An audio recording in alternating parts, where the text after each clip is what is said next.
네, 성탄절이 다가오고 있습니다.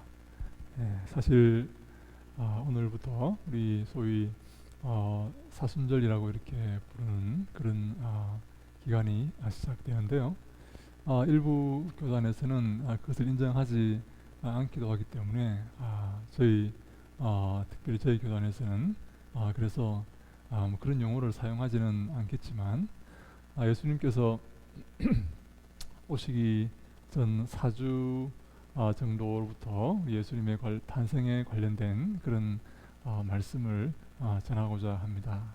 예수님의 탄생을 기념하고 그것을 기억하며 예수님이 이 땅에 보내신 그 하나님의 사랑을 기억하는 그런 것이 굉장히 중요하기 때문에 그런 시간을 갖고자 합니다. 혹자는 예수님께서 12월 25일 성탄절에 오신 게 맞느냐라고 이렇게 의문을 제기하기도 합니다. 네, 사실 예수님께서 언제 몇월 며칠에 오셨는지 불명확합니다. 근데요, 그것을 그러나 가지고 이렇게 얘기하는 것도 또한 합당하지 않는 것이, 예수님께서 오신 그 사실이 중요한 것이지 예수님이 언제 오셨느냐 며칠에 오셨느냐 하는 것은 중요하지 않기 때문입니다. 예수님께서 이 땅에 오신 그 사실이 중요하지 않습니까? 하나님께서 당신의 아들 예수 그리스도를 이 땅에 보내신 그 사실, 그것이 지금 우리에게 중요한 문제 아닙니까? 하나님이 세상을 이처럼 사랑하셔서 당신의 아들 독생자 예수 그리스도를 이 땅에 보내어 주셨습니다. 누구든지 그를 믿으면 구원을 얻게 하시기 위해서 그 아들을 이 땅에 보내신 것입니다. 그 사실이 중요하고, 그래서 우리는 예수 그리스도를 구주로 믿고 구원을 얻게 되어서 그리스도의 몸된 교회에 출석하여서 이렇게 믿음 생활을 하고 있는 것 아닙니까? 네, 중요한 것은 바로 예수님께서 이 땅에 오셔서 우리의 구주가 되시고 우리가 예수 그리스도를 믿는 믿음으로 구원을 얻고 그리스도의 뒤를 따르는 제자가 되어서 이 땅에서 그리스도를 닮아가는 그런 삶을 사는 것이다 라고 우리가 말할 수가 있는 것입니다. 하나님께서 당신의 아들 예수 그리스도를 구원자로 이 땅에 보내셨다 하는 그 말에 중요한 의미 하나가 있는데, 그게 뭔가 하면 바로 우리가 이 구원을 받아야 하는 그런 구원을 필요로 하는 그런 존재이다 하는 것을 그 말이 내포하고 있다는 것입니다. 우리에게 이 구원의 능력이 없기 때문에, 내 힘으로는 내가 구원을 이룰 수가 없기 때문에 하나님께서 우리에게 구원자를 보내어 주신 것 아닙니까? 우리의 구원자가 필요합니다. 내 힘으로 구원을 얻을 수가 없습니다. 내 힘으로 영생을 얻을 수가 없습니다. 하나님 나라 백성이 될 수가 없어요. 우리는 전적으로 칼빈이 말한 것을 인용하지 않더라도 우리는 전적으로 부패한 존재이고 무능력한 존재입니다. 그래서 하나님께서 당신의 아들 예수 그리스도를 구원자로 우리를 구원하시기 위해서 믿음을 가지고 그리스도를 바라볼 때 우리를 구원하시기 위해서 그 아들 독생자 예수 그리스도를 이 땅에 보내신 것입니다. 사랑하는 여러분, 아직도 내 힘으로 무엇을 할 수 있다고 생각하고 있지는 않습니까? 내 능력으로 무언가를 이룰 수 있다고 생각하지는 않습니까? 저는요, 개인적으로 우리 구원뿐만 아니라 구원에 이르기 위해서 우리가 무능력한 존재이다 라고 고백하는 것뿐만 아니라 이 땅에서 살아갈 때, 이 땅에서 무언가를 이루어 갈 때도 우리의 능력은 정말 무가치하고 쓸모없는 그런 것이라고 저는 생각을 합니다. 구원뿐만 아니라 내 삶 자체에서도 나의 능력과 나의 지식은 정말 무가치한 것 아닙니까? 그래서 우리 잠언에서 이렇게 말하지 않습니까? 사람이 마음으로 자기의 길을 경영하고 계획할지라도 그 걸음을 하나님께서 인도하신다라고 이렇게 고백하고 있습니다. 우리의 능력은 사실 부자랄 것 없습니다.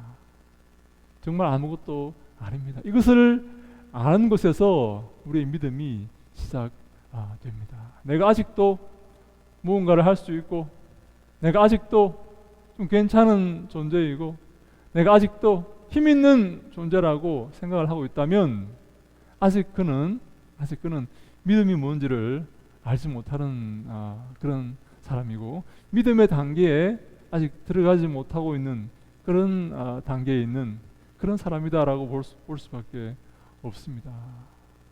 나의 무가치함과 나의 무능력과 나의 이 보잘것없음을 인정하는 것, 거기서 믿음은 시작이 됩니다. 참 우리가 이 땅을 살아갈 때 참 힘든 부분이 바로 이것입니다. 저 믿지 않는 사람들은 자신의 능력과 자신의 힘과 자신의 권력과 지식을 사용해서 이 땅을 살아가고 그것을 개발해 나아가는데, 우리의 능력은 무가치하고 하나님의 그 놀라우신 능력을 의지하여서 그 능력을 힘입어서 살아가는 존재이다 라고 이렇게 고백을 하며 그렇게 살아갈 때 우리가 무력해질 수 있고 또 이 낙심할 수가 있는 그런 상황이기 때문에 참 우리가 이 땅에서 그리스도인으로서 살아가는 것이 쉽지 않다라고 이렇게 말씀을 드릴 수가 있는데요. 그럼에도 불구하고 우리의 전적인 능력은 오직 하나님께 있다 하는 사실을 우리가 기억하셔야 됩니다. 하나님만이 나를 살리시고 하나님만이 나를 인도하시고 나를 일하게 하시고 나로 성취하게 하시고 나로 재물을 얻게 하시고 결국에 나를 천국으로 인도하시는 그 분이라는 사실을 우리가 고백하고 겸허한 마음으로 살아가는 것이 바로 지혜이다 라고 성경이 우리에게 말씀하고 있습니다. 오직 하나님의 능력으로 우리가 살아가는 것이고 하나님의 은혜로 살아간다는 사실을 고백하고 그것을 깨닫고 그것을 믿고 살아갈 때에 우리에게 은혜가 임하게 되는 것입니다. 이 고린도전서 15장 10절에 이렇게 말씀합니다. 그러나 내가 나 된 것은 하나님의 은혜로 된 것이니 내게 주신 그의 은혜가 헛되지 아니하여 내가 모든 사도보다 더 많이 수고하였으나 내가 한 것이 아니요 오직 나와 함께 하신 하나님의 은혜로라 라고 바울이 이렇게 고백합니다. 바울이 자신의 삶을 돌아볼 때 나의 나 된 것은 내가 이렇게 훌륭한 사도가 되었고 세계 만방에 복음을 전하는 그런 이렇게 주의 종이 된 것은 오직 하나님의 은혜로 인해서이다 라고 이렇게 고백을 하는 것입니다. 내가 많이 수고했고 많은 사람에게 복음을 전했고 많은 교회를 세웠지만 이것은 내가 한 것이 아니라 내게서 기인하는 것이 아니라 오직 나와 함께 하신 그와 함께 하신 하나님의 은혜 때문이다 라고 바울이 고백하고 있는 것입니다. 우리가 이런 고백을 주님께 돌려드려야 됩니다. 그래서 주님께 영광이 되는 것입니다. 사랑하는 여러분, 주님은 이렇게 놀라운 능력을 갖고 계십니다. 우리를 도우시고 우리를 인도하시고 우리를 보살피시고 우리를 주님의 사랑 가운데 살게 하시고 결국에 주님의 나라로 우리를 인도하실 만큼 놀라운 능력의 소유자이시라는 사실을 우리가 여러분 기억하셔야 됩니다. 그것을 기억하시고 우리의 모든 능력은 주님께 나와서 주님께 영광 돌리는 삶을 살아가시기를 주님 이름으로 간절히 축원합니다. 그런 삶을 살아가는 것이 바른 삶이요 그런 삶을 추구하는 것이 주님이 기뻐하시고 주님께 영광 돌리는 삶이라는 사실을 아셔야 됩니다. 그렇다면 오늘 주님은 어떠한 능력을 이렇게 갖고 계시는가 하는 것을 한번 오늘 살펴보고자 합니다.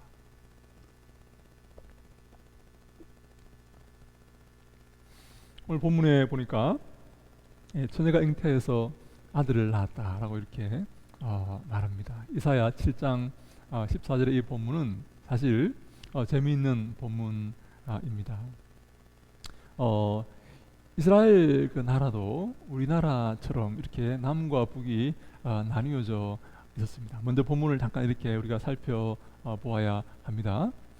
이스라엘 나라가 남과 북으로 이렇게 나누어져 있었는데 남쪽 나라는 나름대로 그 좋은 왕들이 이렇게 몇 사람 나와서 주님이 기뻐하시는 그런 나라를 이루는 때도 있었지만 이 북쪽 나라 이스라엘은 이 남쪽 유다와 이 북쪽 나라 이스라엘이 나눠져 있는데 이 북쪽 나라 이스라엘은 선한 왕이 하나도 없을 만큼 참 이렇게 악한 나라로 이렇게 바뀌어 버리고 말았습니다. 근데요, 그 이 남쪽 나라 유다와 북쪽 나라 이스라엘 그 위에 아주 큰 나라가 하나 있었는데 이 아람이라는 나라가 있었습니다. 이 아람이라는 나라의 이 영향력은 아주 이렇게 이 막대하고 지대한 그런 영향력을 가지고 있었습니다. 당시에 이스라엘 사람들이 이 아람어를 이 공용어로 쓸 만큼 이 아람 나라가 이 고대 근동에서 이 패권을 이렇게 차지하고 있는 그런 상황이었습니다. 근데요, 이 남쪽 나라 유다와 이 아람 나라가 아람이라는 이 나라가 좋은 관계를 갖지 못해서 이 아람이라는 나라가 남쪽 나라 유다를 이렇게 공격을 하게 됩니다. 근데요, 이 남쪽 나라 이 유다의 당시 왕이 아하스라는 왕인데 이 왕이 나름대로 그 공격을 잘 방어하고 있었습니다. 그러자 이 북쪽 나라 이 아람 나라가 이 북이스라엘과 서로 결탁하여서 동맹을 맺고 연합하여서 힘을 모아서 남쪽 나라 유다를 공격하려고 하는 것입니다. 이 아람 나라가 이 남쪽 유다를 공격할 때 유다가 잘 방어했지만 이제 북쪽 나라 이스라엘과 아람이 결탁하여서 동맹을 맺어서 함께 힘을 모아서 남쪽 나라 유다를 공격하려고 하자 이 남쪽 나라 유다의 왕과 백성들의 이 마음이 너무나 두렵고 너무나 무서워서 사시나무 떨리듯이 떨렸다라고 성경이 이렇게 말하고 있습니다. 이사야 7장 2절에 보니까 어떤 사람이 다윗의 집에 알려 이르되 아람이 에브라임과 동맹하였다 하였으므로 왕의 마음과 그의 백성의 마음이 숲이 바람에 흔들림 같이 흔들렸더라 라고 말합니다. 네, 북쪽 나라 이스라엘과 그 위에 있는 큰 나라 지대한 영향을 미치고 있는 아람이 서로 동맹을 맺고 결탁하여서 이제 남쪽 나라 유다를 이렇게 치려고 이렇게 하니까 남쪽 나라 유다의 왕과 백성들이 너무나 두려워서 사시나무 떨듯이 떨고 있었다라고 성경이 이렇게 말합니다. 그때 이사야라는 선지자가 등장하여서 이 아하스 왕에게 이렇게 말합니다. 아무것도 걱정하지 마시오. 염려하지 마시오. 하나님이 함께 하시고 하나님이 지켜주실 것입니다. 이렇게 말을 하는 것입니다. 근데요, 이 상황이 얼마나 위중하고 이 백척간두에 이렇게 그 누란 지세례처럼 이렇게 얼마나 이렇게 어려운 상황이었으면 이 남쪽 나라 유다의 왕과 백성들이 그 이사야 선지자의 예언을 믿지를 못합니다. 믿을 수가 없다는 거예요. 어떻게 하나님이 이 어려운 상황 가운데서도 우리를 지킬 수가 있을까요?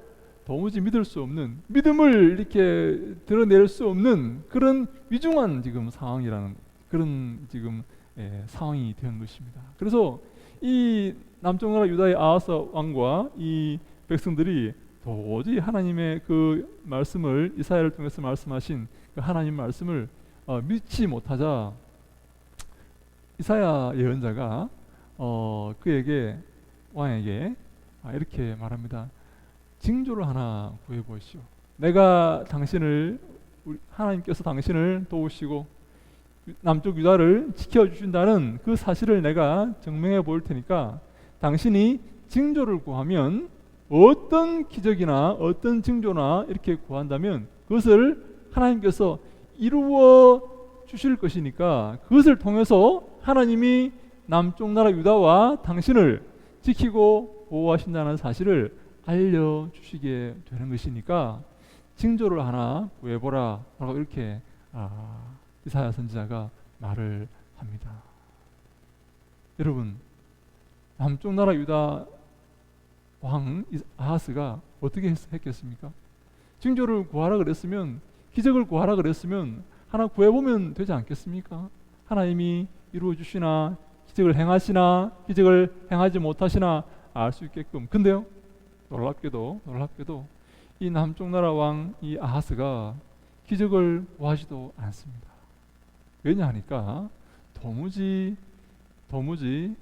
일어날 수 없는 그런 어려움에 봉착해 있다고 생각했기 때문에 기적을 구하지도 않습니다. 하나님 오셔도, 하나님이 강림하셔도 이 사실, 이 어려움에서, 위중한 상황에서 우리를 구원하실 수가 없다라고 생각을 하고 있는 것입니다. 사랑하는 여러분, 혹시 우리 삶 가운데 그런 경우가 없습니까? 혹시 그런 경우를 경험해 보지 못하셨습니까? 하나님이 오셔도 이 상황은 해결하지 못해. 예수님이 오셔도 내 어려움은 극복할 수가 없어 라고 여러분 생각해 보신 적이 혹시 없습니까? 도무지 앞이 보이지 않고 해결할 실마리가 보이지 않는 그런 상황에 봉착해 보신 적이 없습니까? 하나님이 나를 도우셔도 이 어려움에서 내가 헤어날 수가 없을 거야 라고 절망한 그런 상황에 놓여 본 적이 없습니까? 바로 지금이 바로 그런 상황입니다. 하나님이 오셔도 저 아람과 저 북이스라엘의 연합군, 저 동맹군을 우리가 대항할 수가 없어.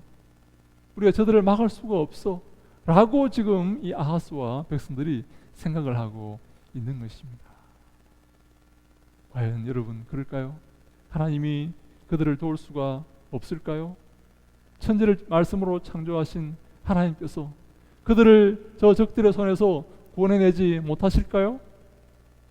천지를 창조하시고 저들에게 생명을 주신 하나님께서, 저들의 생사화복을 주관하시는 하나님께서 남쪽 나라 유다와 그 왕을 저 북이스라엘과 아람의 연합군의 손에서 건져낼 수가 없겠습니까? 그래서 하나님께서 이사야를 통해 이렇게 오늘 말씀을 하시는 것입니다. 그러므로 주께서 친히 징조를 너희에게 주실 것이라. 너희가 징조를 구하지 않느냐? 기적을 구해보라고 했는데 구하지 않느냐? 그럼 내가 친히 징조를 주겠다. 내가 그 기적을 보여주겠다. 처녀가 잉태하여 아들을 낳을 것이요 그 이름은 임마누엘이라 하리라 라고 말씀하시는 것입니다. 처녀가 잉태해서 아들을 내가 낳게 하면 너희들 어떻게 할 것이냐 라는 말씀입니다. 처녀가 잉태해서 아들을 낳는, 여러분 그것이 도대체 생리학적으로, 물리적으로 가능한 일입니까? 불가능한 일 아닙니까? 0.0001%의 가능성도 있습니까? 여러분, 처녀가 잉태해서 아들을 낳는 것이 어렵습니까? 아니면 저 북이스라엘과 아람 연합군을 이기는 것이 어렵습니까? 저들을 방어해내는 것이 어렵습니까? 아니면 처녀가 잉태해서 아들을 낳는 것이 어렵습니까? 네, 싸우다 보면 이길 수도 있습니다. 근데요, 처녀가 잉태해서 아들을 낳는 것은 불가능한 일입니다. 그렇지 않습니까? 하나님이 이 불가능한 일도 하신다면 이런 일도 하나님이 행하시고 생명을 주관하시고 그들의 삶을 주관하신다는 것을 하나님이 보여주실 때에 하나님이 너희들을 그들의 손에서 구원하지 못하겠느냐 라고 말씀을 하시는 것입니다. 여러분, 이런 화법이요 성경에 많이 나옵니다. 소위 이런 화법을 하물며 화법이라 이렇게 말을 합니다. 하물며, 내가 이런 일도 하는데, 내가 이런 사람인데 하물며 이것을 못하겠느냐, 내가 이렇게 중차대하고 이렇게 큰 일도 내가 하는 사람인데, 이런 능력 있는 사람인데 하물며 이것을 내가 못하겠느냐라는 그런 화법을 사용하시는 것입니다. 마치 이런 것입니다. 저 공중나는 새를 보라. 들의 핀 벽화파를 보라. 내가 저들을 먹이고 저들을 입히지 않느냐? 저들이 그들의 삶을 위해서 무슨 일을 하는 일이 있느냐? 아무 일도 하지 않지만 내가 저 공중의 새와 저들의 핀 벽화파를 먹이고 입히지 않느냐? 하물며 사랑하는 내 아들아, 사랑하는 내 딸아, 내가 너희를 입히고 먹이지 않겠느냐? 하물며 내가 너희를 지켜주지 않겠느냐? 하물며 내가 너희를 보호하지 않겠느냐?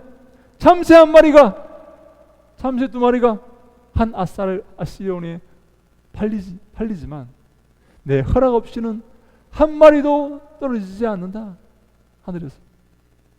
왜? 내가 지켜주고 있기 때문이다. 내가 보호하고 있기 때문이다. 내 허락 없이는 참새 한 마리도 죽지 않는다. 내가 보호하고 지키고 있기 때문이다. 생사화복을 주관하는 나 하나님이 그들을 보호하기 때문이다. 하물며 내가 너를 보호하지 않겠느냐? 하물며 내가 너를 지키지 않겠느냐? 하물며 내 사랑하는 내 아들아, 내 딸아, 내가 너희를 인도하지 않겠느냐? 라고 말씀하시는 것입니다. 여기에 우리의 믿음이 동원되어야 합니다. 하나님께서 이렇게 큰 일도 하시고 말씀으로 천지를 창조하시고 피조물에게 생명을 주신 하나님께서 나를 지키지 아니하시겠는가? 나를 보호하시지 않으시겠는가? 나를 인도하시지 않으시겠는가 하는 이 믿음이 우리의 삶에 필요하다 하는 것입니다. 이 믿음을 우리가 가져야 합니다. 이 믿음이 없이는 하나님이 기쁘시게 할 수가 없습니다. 하나님께 영광 돌릴 수가 없습니다. 눈에 보이지 않지만, 정말로 암울하지만, 아무것도 없지만, 내게 좋은 일이 일어날 아무런 가능성도 없지만, 0.0001%의 가능성도 없지만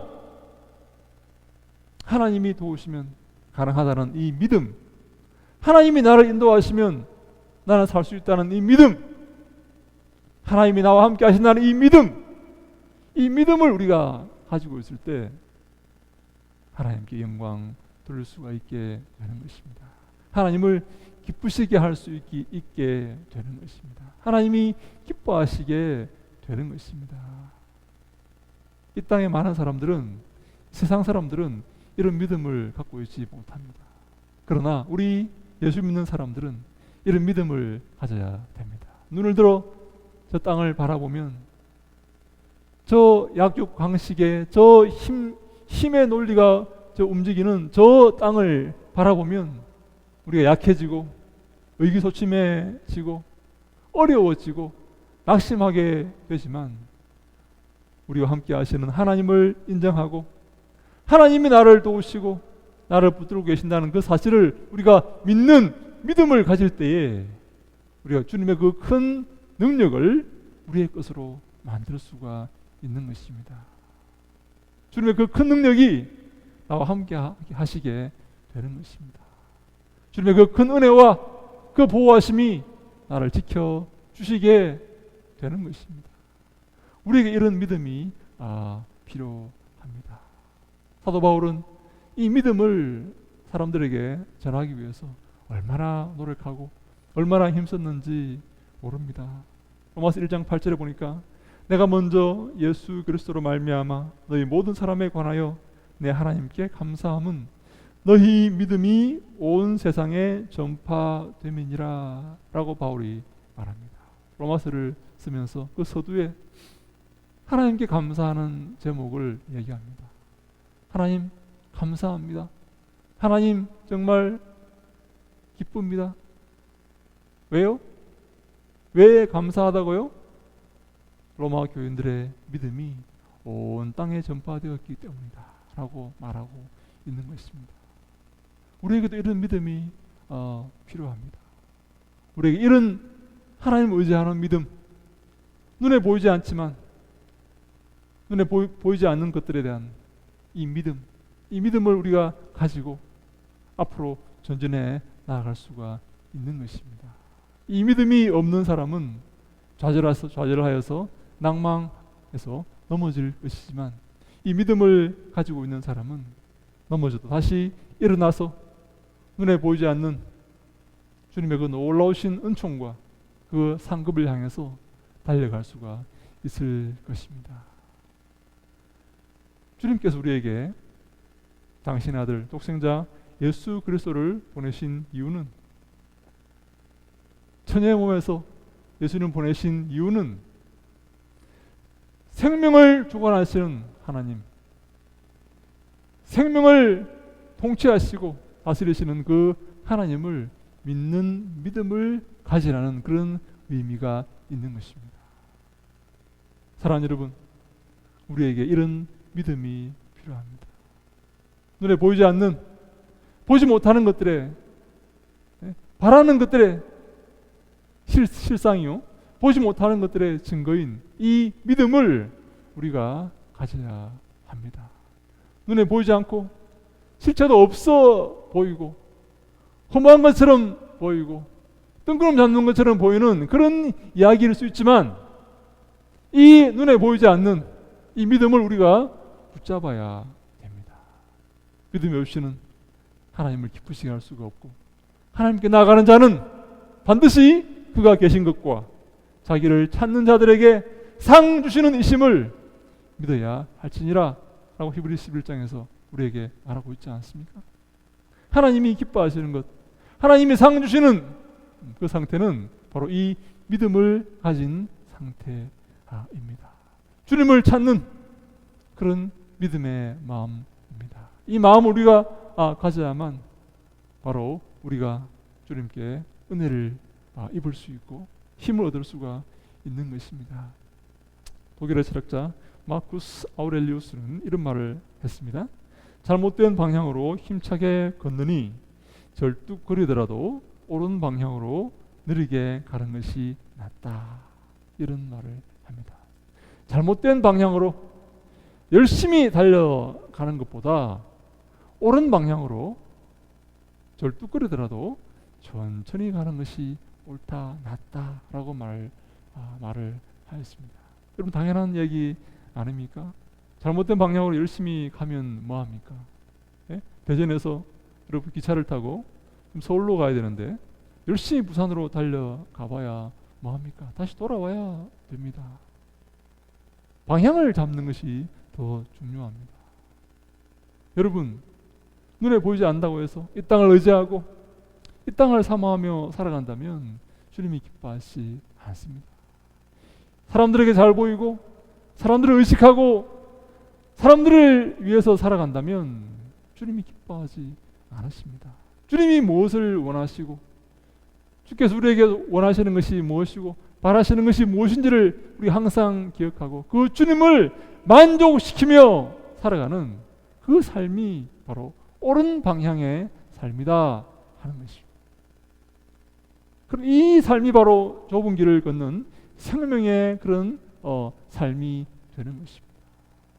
이 길을 우리가 걸어가야 되는데 이 땅에서 우리가 이런 길을 걷는 것이 사실 쉬운 일이 아닙니다. 그래서 성경이요, 좁은 문으로 들어간다라고 이렇게 표현을 합니다. 좁은 길로 걷는 것입니다.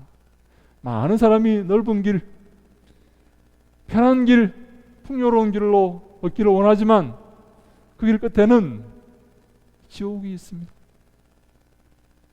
생명이 없습니다. 그러나 그 좁은 길, 주의 말씀을 따르는 그 길, 주님이 기뻐하시는 그 길, 주님이 원하시는 그 길, 말씀의 가르침이 있는 그 길, 고통과 징계와 채찍이 있지만 주님이 기뻐하시는 그 길을 한 걸음 한 걸음 느리게 걷더라도 걸어갈 때에 주님께서 칭찬하시고 우리에게 상을 베풀어 주시는 것입니다. 사랑하는 여러분, 주님은 오늘도 우리를 초청하십니다. 그 좁은 길을 걷기를 원하십니다. 믿음을 갖기를 원하십니다.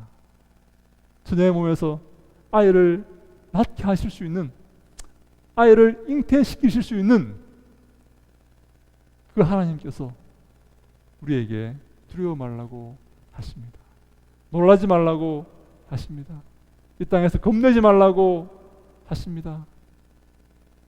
내가 너를 보호하고 너를 지켜주겠다고 하십니다. 그것을 우리에게 보이시기 위해서, 내가 너희들과 함께 한다는 사실을 우리에게 보이시기 위해서 당신의 아들 독생자 예수 그리스도를 이 땅에 보내어 주신 것입니다. 처녀의 몸에서 말입니다. 하나님 바로 그것을 우리에게 요구하시고 원하시고 계십니다. 성탄절을 즈음하여서 우리가 기억해야 될 것이 있습니다. 하나님은 처녀의 몸에서 아이를 탄생시키실 수 있는 생명을 주관하시는 분이고 생사화복을 주관하시는 분이라는 사실입니다. 이 사실을 잊지 마시기 바랍니다. 그리고 이 사실을 기억하고 그리스도의 뒤를 따르시기 바랍니다. 우리와 함께 하시는 하나님을 믿으시기 바랍니다. 그 좁은 길을 걸으시기 바랍니다. 그것이 바로 주님이 기뻐하시는 삶이요, 주님 우리에게 원하시는 바른 믿음의 자세입니다. 예수님께서 처녀의 몸에서 이 땅에 탄생하셨습니다. 하나님은 당신의 아들을 처녀의 몸을 통해서 이 땅에 보내어 주셨습니다. 그리고 우리와 함께 하시기를 원하신다고 말씀하십니다. 임마누엘이라는 말이 바로 하나님이 우리와 함께 하신다라는 그런 의미의 말입니다. 하나님이 우리 여러분과 함께 하십니다. 그 좁은 길을 걷는 여러분들과 함께 하시고 주를 향해서 믿음을 가지고 담대히 살고자 하는 그런 마음의 결심을 하는 여러분과 하나님께서 함께 하십니다. 그리고 여러분들을 지켜주실 것입니다. 주께 손을 내밀고 주님께 힘을 얻고 그 마음에 시온의 대로가 있는 그 사람에게 주님께서 은혜를 베푸시고 그와 함께해 주시는 것입니다. 그 주님의 그 요구와 요청과 그 주님의 그 부르심을 외면하고 이 땅에 손을 잡고 이 땅의 것들에 의지하고 이 땅의 것들을 즐거워하며 살아간다면 주님을 기쁘시게 하는 그런 삶을 살지 못하는 것입니다. 주님이 기뻐하시지 않으십니다. 그 삶이 바로 실패한 삶이 되는 것입니다. 이 땅의 것들을 좋아하고 이 땅의 것들을 기뻐하는 그 삶은 믿음의 삶이 아니요, 주님을 향해서 십자가를 지고 그리스도의 뒤를 따르는 삶, 주님이 나와 함께 한다는 그 사실을 믿는 삶, 세상을 두려워하지 않고 주님만 의지하는, 주님만을 믿고 살아가는 그 임마누엘 하나님을 의지하며 하나님과 함께하는 그 삶이 바로 주님이 기뻐하시는 삶이 되는 것입니다. 저는 동탄예수교회 모든 성도들이 이런 삶을 붙들고 이런 삶으로 승리해 나가기를 원합니다. 두려워하지 않기를 원합니다. 겁내지 않기를 원합니다. 주님만 의지하고 주님만 붙들고 주님과 함께 나아가기를 원합니다. 그래서 주님께 칭찬받고 승리의 그 삶을 살아갈 수 있기를 주님 이름으로 축원합니다. 우리 모두에게 주님께서 그런 은혜를 주시기를 간절히 소망합니다. 부족한 저에게 주님께서 또 동일한 은혜를 주시기를 간절히 소망합니다. 어떠한 어려움이 있더라도, 어떠한 슬픔이 있고 어떠한 장애물이 있더라도 담대한 마음으로 두려워하지 않고 낙심하지 아니하고 주만 의지하며 믿음으로 한 걸음 한 걸음 그 길을 걸을 수 있도록 여러분도 저를 위해서 기도해 주시기를 간절히 바랍니다. 우리 모두 함께 그 길을 걸읍시다. 그 좁은 길을 걸읍시다. 그 믿음의 길을 걸읍시다. 하나님이 나와 함께 하신다는 그 사실을 잊지 마시고 기억하시고 어떠한 어려움이 있더라도 이 땅의 것들에 의지하지 않고 이 땅의 것들에 손 내밀지 아니하고 주님만 바라보고 주님만 의지하며 믿음으로 달려나갑시다. 그 길 끝에 승리가 있을 것이요 칭찬이 있을 것입니다. 더구나 영원한 생명이 있을 것입니다. 믿음에서 난 싸움을 싸우라고 바울은 우리에게 말씀합니다. 영원한 생명을 취하라고 바울은 우리에게 말씀합니다. 그 좁은 길을 걸으라고 예수님께서 우리에게 말씀하셨습니다. 그 길 끝에 영원한 생명이 있는 것입니다. 우리의 승리는, 우리의 목표는 바로 그곳입니다. 사랑하는 여러분, 낙심하지 마시고 두려워하지 마시고 담대히 그 길을 한 걸음 한 걸음 걸어가는 충성된 그런 주의 종들이 다 될 수 있기를 주님 이름으로 간절히 축원합니다.